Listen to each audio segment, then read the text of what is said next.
Bueno, entonces arrancamos con el profesor Oscar Castelluccio. Un placer tenerlo con nosotros.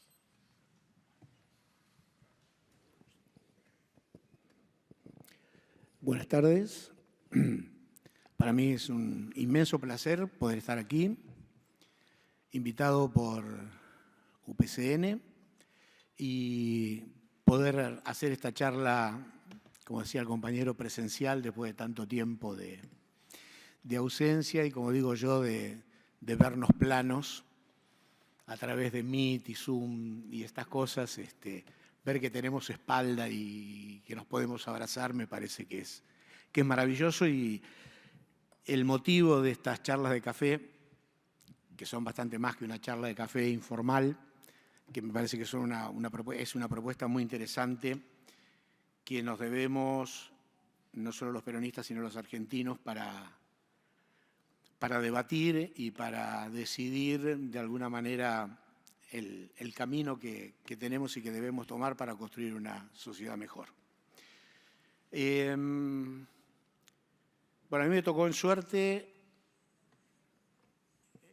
poder trabajar durante mucho tiempo sobre el texto del modelo argentino de Perón.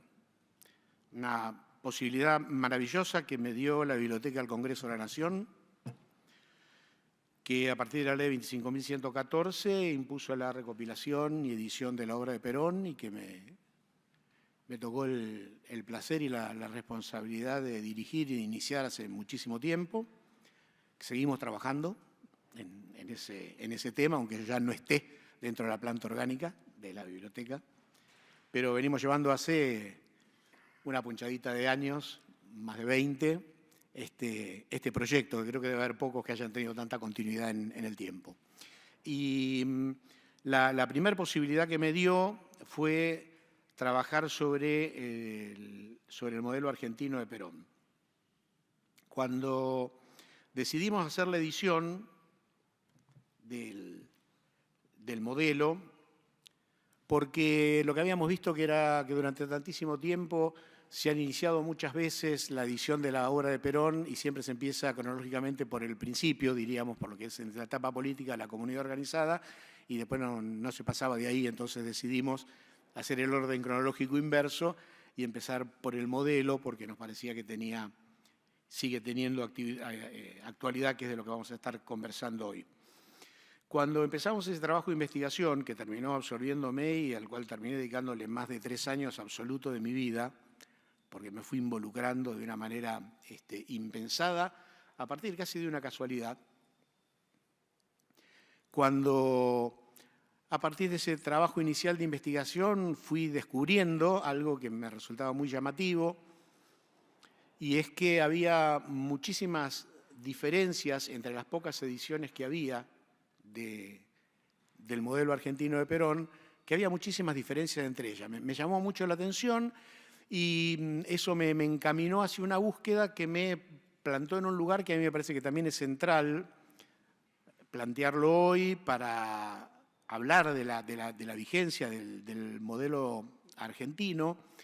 Y es que cuando hicimos este trabajo, que fue entre el 2001 y el 2005, no había ediciones oficiales del modelo argentino de Perón. Eso fue para mí un impacto que me llevó a trabajar y a buscar y a encontrar que entre el año 74 y el momento que estábamos realizando el trabajo, salvo una edición que había hecho el Instituto de Investigaciones Perón a los 25 años, cuando serían 25 años del modelo, o sea, en el 24 en el 99, era una edición que tampoco fue crítica. Es la única vez que se había editado desde un ámbito del Estado, y fue la primera vez la edición que hicimos aquí en la biblioteca con una especie de estudio crítico. Me llamó mucho la atención que, conociendo el valor y el contenido de la obra de Perón, la tradición que tenía históricamente el peronismo de publicación y difusión de sus obras, que el caso del modelo tuviese hasta aquel momento, recuerdo, 15, 16 ediciones que eran todas esfuerzo militante. Todas esfuerzo de militancia, algún emprendimiento comercial, pero ningún emprendimiento oficial. Digamos, esto fue de alguna manera un acicate para la investigación, y me metió en un mundo maravilloso que es el de la obra de Perón, digamos.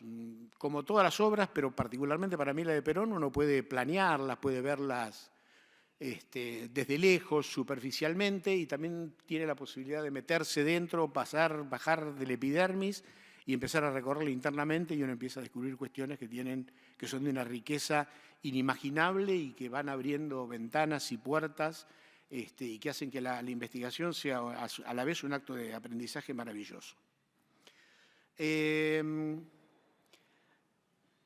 Situar al modelo argentino en la obra de Perón. Ustedes saben que Perón ha tenido más o menos desde el año 20 y pico producción, con toda una primera etapa que corresponde al periodo militar, que tiene que ver con su presencia como profesor en la Escuela Superior de Guerra, temas que tienen que ver con táctica y estrategia militar, apunte de historia militar, diversos textos. Y a partir del año 43, obviamente, a partir del 4 de junio, inicia, digamos, su periodo político, y a partir de ahí hay 30 años de producción de la obra de Perón, que yo la separo toda esa producción de la obra de Perón en dos momentos distintos. Una cosa es la producción de textos en los momentos en los que está desarrollando gestión política, entonces cuando tiene cargos, está a cargo de la presidencia, o en los prolegómenos en el periodo que va del 43 al 46, y aquellos otros momentos en los que no está y que en general coinciden con el exilio.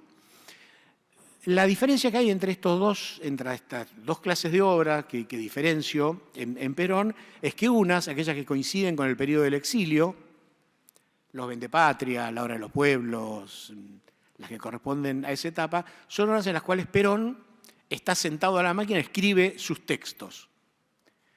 Más allá de que les comento, por ejemplo, que la obra de Perón para sus ediciones tiene un problema que no tiene originales, no se han conservado los originales, salvo que el trabajo que sigue siendo la biblioteca hoy en la edición de la obra de Perón nos llevó a que hace poquito tiempo, el año pasado, descubriéramos el primer original de la obra de Perón, de la mano de Perón, que es la obra de los pueblos, un original de la obra de los pueblos.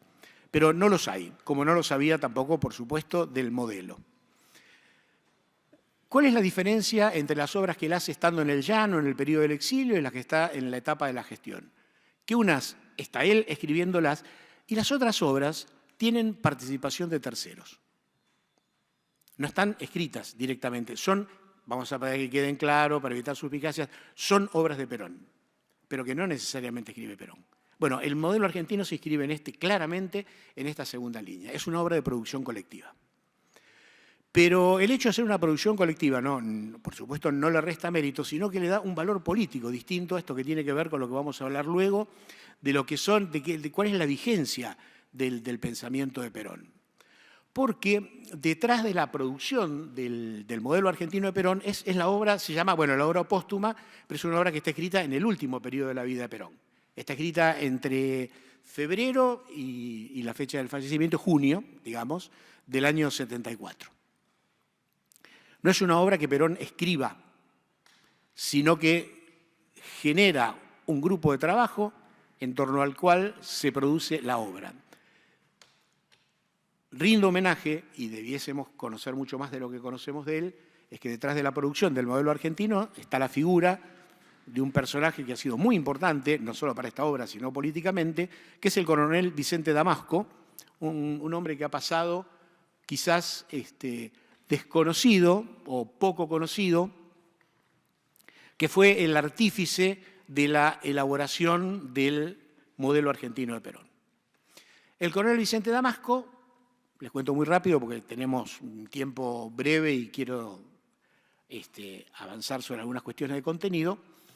El coronel Damasco lo conoce a Perón una vez que Perón regresa por última vez a la Argentina en junio del año 74. El coronel Damasco era el jefe del regimiento de granaderos a caballo, que era la custodia de Perón, ya en la época de Cámpora, también en la época de Lastiri, ahí establece vínculo con Perón, y luego lo conoce y establecen una afinidad muy, muy particular entre ellos. Perón tenía un gran aprecio, como vamos a ver, una gran valoración de la figura del coronel Damasco. . Hay una sintonía personal entre ellos dos.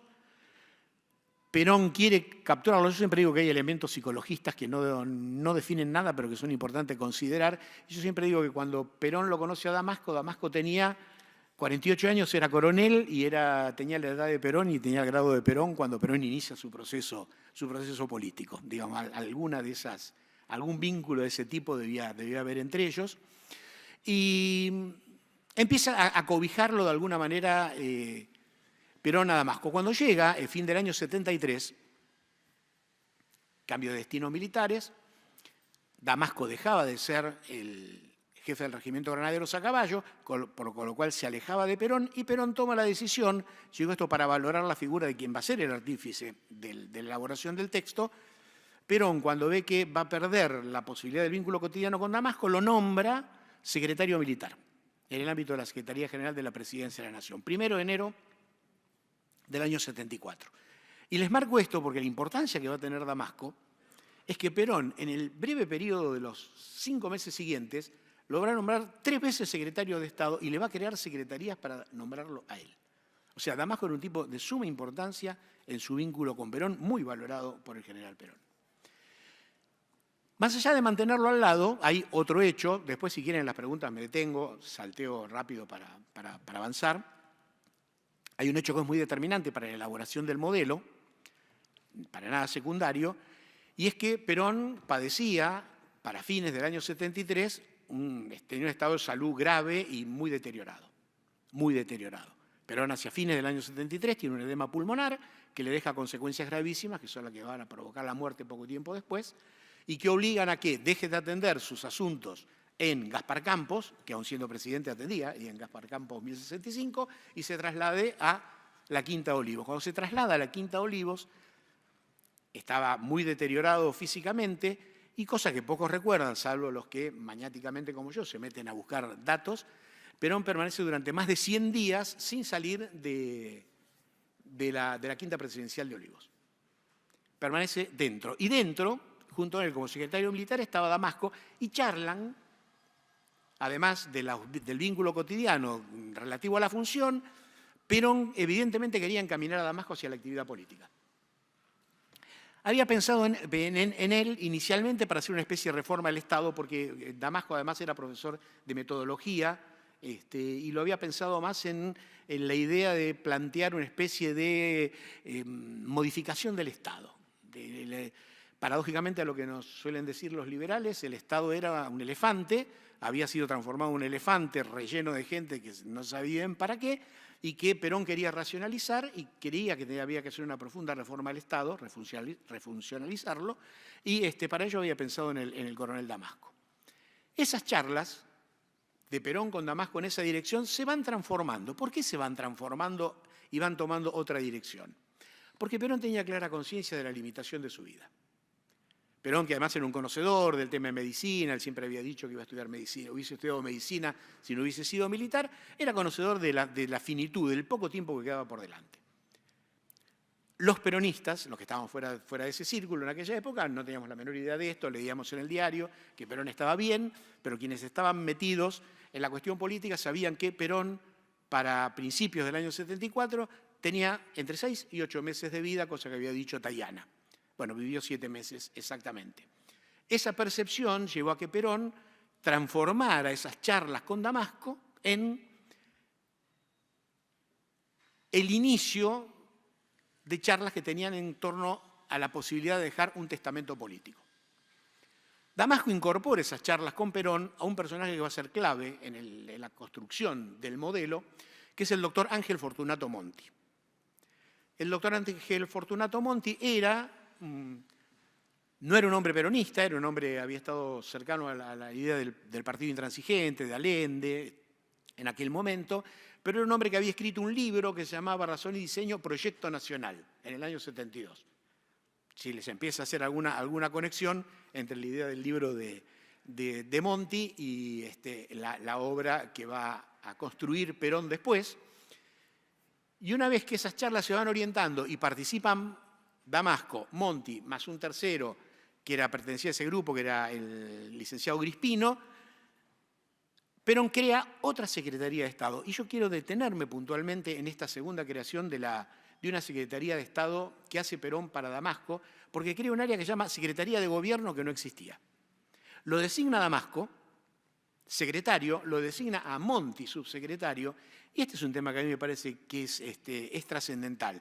Dentro de las funciones que tenía esa Secretaría de Gobierno era asistir al presidente de la Nación en la elaboración del modelo argentino.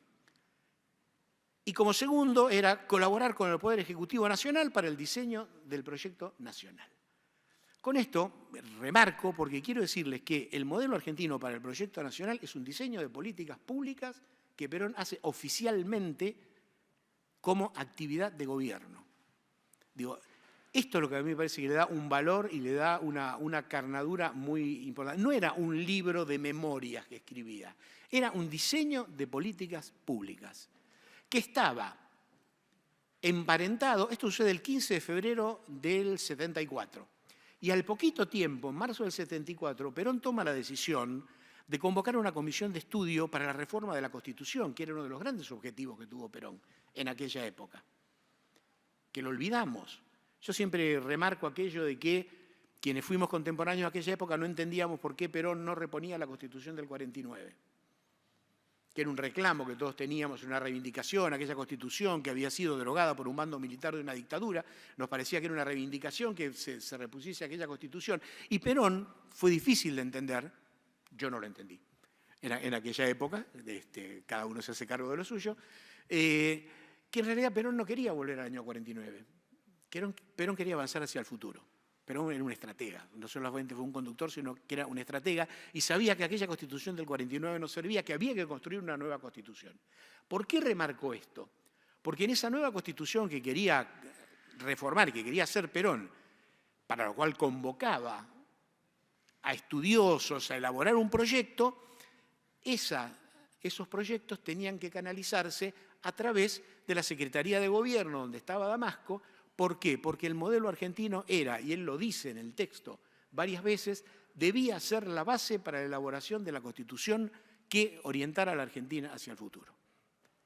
Digo, estos elementos me parece que son sustanciales para leer de otra manera el texto del modelo. Perón hace tanto carne y en el desarrollo que él fue siguiendo personalmente la elaboración de ese texto que inicialmente preparaban Damasco, Monti y Crispino, y fueron incorporando a otra gente. Y en el proceso de investigación, quizás esto sucedió de igual manera con la comunidad organizada y se perdió en el tiempo, pero me dio la posibilidad de ir conociendo a muchísimos de aquellos que habían participado de ese proceso. Digamos, a partir de las charlas que tuve con Monti, a quien conocí personalmente, y fui buscando los nombres, y me encontré el nombre de más de 15 personas que trabajaban, porque esto remarco, era una producción en equipo. Una vez que Perón sale de la Quinta Olivos, vuelve a la Casa de Gobierno, en el Salón Blanco de la Casa de Gobierno se reunía y todos cuentan cómo se producía el debate, cómo trabajaban en equipo, cómo Perón iba, discutía con ellos, charlaba, cómo Damasco tomaba las notas, les llevaba, corregían. Es una producción interesante que para mí le da mucho más valor que sea la memoria de alguien que individualmente produce un texto. El testamento de Perón es una decisión política de Perón, es un mandato político de Perón, que se construye de esta manera. Y Perón, ustedes recordarán, esta es la parte quizás más conocida, lo presenta el 1 de mayo, aquí en el Congreso, cuando son las sesiones de la apertura del periodo 99, periodo de sesiones, él presenta la mitad del discurso de Perón, es parte de la presentación del modelo. Pero el modelo todavía no estaba terminado. Ustedes piensen, el corto periodo de producción que hay, esto empieza en febrero, en mayo todavía no estaba terminado. Y luego, de algunas cuestiones que también salteo por cuestión de tiempo, hay como una especie de desavenencia entre Damasco y Monti, y el modelo toma, digamos, otro derrotero, y luego de investigar durante tantos años, fíjense, esto fue allá por el 2003, cuando estábamos trabajando esto, el año pasado encuentro un documento que me acerca un familiar del coronel Damasco, el nieto del coronel Damasco, por el cual, y fíjense hasta qué punto era una producción colectiva y era un acto político, la producción del modelo, hay una especie de convenio firmado en papel membretado entre el coronel Damasco y una persona que muy pocos podrán recordar dentro del movimiento, que fue quien hizo la redacción final, que es el poeta santeño Antonio Nela Castro. Y está el documento, donde Damasco contrata, o arregla, o conviene con Antonio Nela Castro para que le dé la redacción final, porque querían a alguien que tuviese un buen discurso y tuviese un discurso peronista, claramente para el contenido del modelo. Y rescato que Damasco, por ejemplo, hasta tal punto era una política de Estado que Damasco, en ese contrato que firman los dos, dice que el tema debe ser tratado como un secreto de Estado, que le va a dar los originales y que no hay ninguna posibilidad, sería una traición difundir un secreto de Estado para que hiciera el trabajo. Y también reivindico la memoria de Antonio Nela Castro, que cuando firma ese convenio dice, hago este trabajo sin percibir ningún beneficio ni ninguna contraprestación. El modelo está terminado para fines de mayo del año 74 y el gesto político de Perón, también esto hay que considerarlo y me parece que es importante rescatarlo, el 31 de mayo Perón cita una reunión de gabinete ampliado en la Casa de Gobierno, siendo presidente, cita a todos, ministros, secretarios, comandantes en jefe de las Fuerzas Armadas y les da una copia del modelo argentino.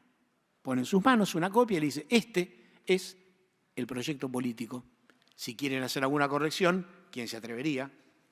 Perón te da un texto para corregírselo. Todo el mundo lo toma y lo presenta públicamente el 31 de mayo del año 74. 31 de mayo. Estamos en las postrimerías de la vida de Perón y como si esto fuera poco, presenta y a la semana siguiente crea una tercer secretaría para Damasco, la Secretaría General de Gobierno, lo nombra Damasco, secretario, a Figueroa subsecretario, para darle la potestad de difusión del modelo argentino. Damasco toma toda esta tarea, sobrevienen los hechos conocidos históricamente, el viaje terrible aquel a Paraguay, la enfermedad, la muerte de Perón, y paralelamente, y esto tiene que ver con la interpretación, con el tema de la vigencia, de las continuidades, de las rupturas que hay en torno a esto, el modelo argentino empieza a desaparecer de los lugares que solía frecuentar. Cuando 10 días antes del fallecimiento de Perón, Damasco, y esto está en los diarios de la época, recorran el diario Mayoría, por ejemplo, Damasco dice que el texto está siendo traducido a varios idiomas, que va a ser editado en cantidad de miles de ejemplares para ser distribuidos. Claro, era la síntesis del pensamiento de Perón, era el proyecto peronista, ese modelo argentino. Perón muere y nunca más nadie supo dónde estaban esas traducciones, dónde estaba, en qué imprenta se iba a imprimir. El modelo empieza a desaparecer. Damasco sigue siendo secretario general de Gobierno durante la gestión siguiente, en un tono de medianía, pero el modelo desaparece. Raro. Pero más raro es que desaparecido por un largo tiempo el modelo, en un determinado momento histórico, que todos aquí recordarán, que fue, si mal no me equivoco, agosto del 75, ¿se acuerdan? Bueno, de la preeminente figura y de la influencia que ejercía ese personaje que fue José López Rega, cuando en aquel momento hay un problema, recuerdan, con las paritarias, una anulación de paritarias que significa el desplazamiento de López Rega de los espacios de poder, cuando María Estela Martínez de Perón se desprende de la figura de López Rega, hay una especie de vacío político. Esto tampoco seguramente creo, y ojalá lo recordasen, pero creo que no es así. ¿A quién llama María Estela Martínez de Perón en esa situación de vacío político? Lo llama el coronel Damasco. Lo nombra ministro del Interior, a Damasco, en agosto. Damasco, como ministro del Interior, llama una reunión de gabinete a los 3-4 días que lo nombran. Junta a todos los ministros, saca una carpetita, la pone sobre la mesa y dice, este es el proyecto político que vamos a desarrollar a partir de ahora. El modelo argentino. Ustedes dirán, bueno, llegó el momento. No, no llegó el momento. Porque a los 3-4 días que se produce esa reunión, hay un sector dentro del ejército que se llamaban profesionalistas prescindentes: Viola, Videla, Suárez Mason, Urri Carriet, nombres que después se hicieron conocidos y ya saben que no eran profesionalistas prescindentes, se oponen a quien era comandante en jefe del ejército, Alberto Numa Laplane, que pensaba en la teoría de un profesionalismo integrado, donde el ejército debía involucrarse en la política. Presionan sobre María Estela Martínez de Perón, no lo puede sostener a Numa Laplane renuncia y Damasco pasa otra vez al silencio y a los pocos días, no sé si llegó a estar un mes como ministro, el 16 de septiembre, recuerden la fecha, renuncia y el modelo desaparece. No se edita y se empieza a editar poquititos días antes del golpe del 24 de marzo. En febrero, entre enero y marzo, aparecen primeras dos ediciones militantes. ¿De dónde salen las ediciones militantes? ¿Saben de dónde salen? De las carpetitas esas que Perón había distribuido cuando presentó y que Damasco había dado a cada uno de los ministros, que uno tenía un conocido y decía: mirá, tengo un texto de Perón, dámelo, me lo fotocopio. Bueno, esas fotocopias llegaron a manos de la militancia y así durante más de 15 años se difundió el modelo. El modelo fue silenciado. Ustedes dirán: bueno, claro, estábamos en la etapa de la dictadura. Lógicamente era un riesgo, tipos como Fermín Chávez lo editaron, pero terminó la dictadura. Y el modelo no volvió a aparecer. Pero además es mucho peor todavía lo que sucede con el modelo. Es que cuando en 1994 se reforma la Constitución Nacional, ningún constituyente recordó al modelo argentino de Perón, que había sido escrito por Perón para el diseño de la Constitución. El modelo argentino para el proyecto nacional fue deliberadamente oculto, silenciado, absolutamente silenciado, lo que fue la última síntesis del pensamiento de Perón, lo que es el testamento político de Perón, lo que era el mandato político de Perón. ¿Por qué? Voy a 2 o 3 cuestiones de contenido que me pidió que incorporara Omar. De la lectura del modelo se desprende que es inmanente al modelo la idea de liberación y la idea de justicia social. Perón en algún momento del modelo argentino respecto a la justicia social dice: no habrá justicia social en la Argentina mientras haya una sola familia debajo del índice de pobreza.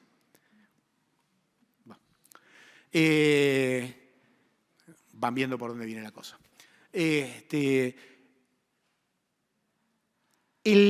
La médula del pensamiento que expresa Perón en el modelo argentino es una frase que yo seguí, que la verdad la posibilidad de investigar me permitió encontrarla y evolucionarla.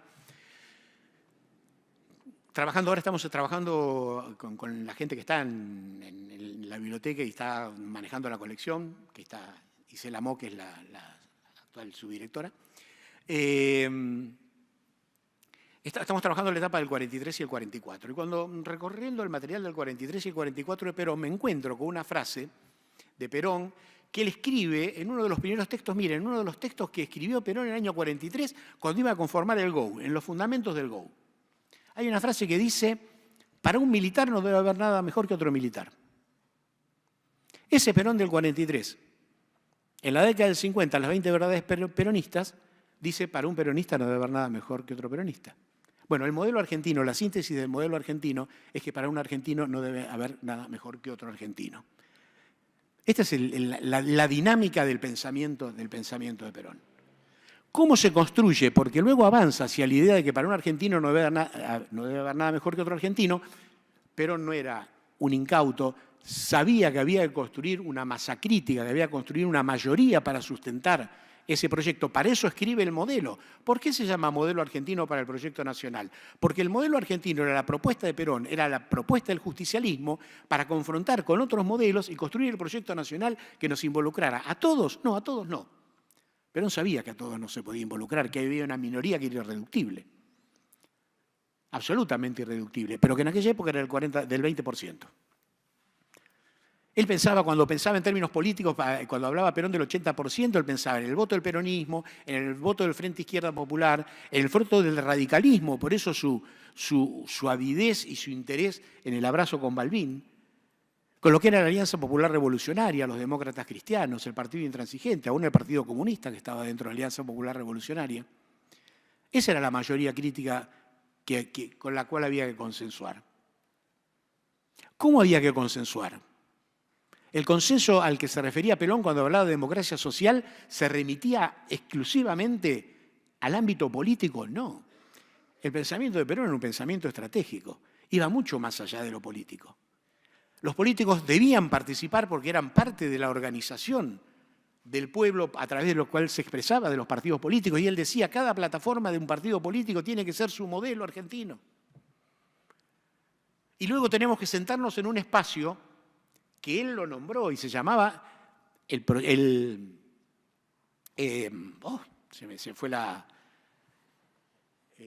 proyecto nacional era, bueno, una especie de encuentro, ahora se me ha escapado la palabra, donde debían reunirse todas las organizaciones, las políticas y las sociales, porque el modelo de país no lo podían determinar solamente los políticos.